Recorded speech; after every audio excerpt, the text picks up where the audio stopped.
We look after children before and after school and in the school holidays. Although we're a mainstream setting, we do have several children with special educational needs and disabilities. Being inclusive is important because all children, they all deserve the same opportunities, they all deserve to achieve the best they can, and the best way of doing that is to all be together. John's been coming to the after school club for about a year now, haven't you, John? Yes.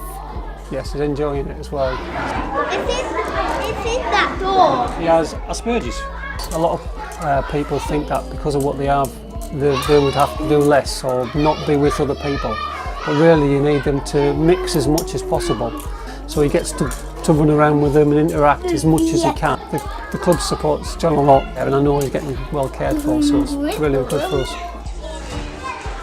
We have a booklet called Passport to Play, which when we have been told specific information, for example autistic spectrum, we would then ask the family to help complete that. We would try and visit the child in their main setting if it was needed, and then we work closely on building up a play plan,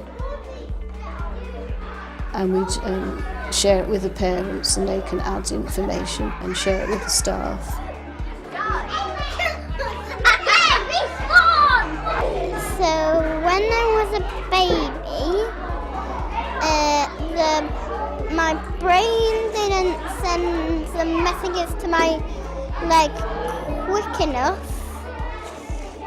and well, it's called hemiplegia. After School Club helps me by basically not mentioning it, so then I just feel like I fit in more. She has left-sided hemiplegia. She has a general weakness down her left side. Her vision's affected, particularly in her left side. She has very limited vision, and she wears an AFO or a splint on her left leg, which helps with her walking position and additional support. Generally just the stimulation from seeing what other children do, a bit of competitiveness with things like climbing, and generally if there's something that they're planning to do, something new, they'll just have a word with me beforehand to sort of say, is that okay, is it going to present any particular problem? So it's just little things like that they do make a difference. I apply for inclusion funding, but ours is a bit more specific than schools because we're not the main setting.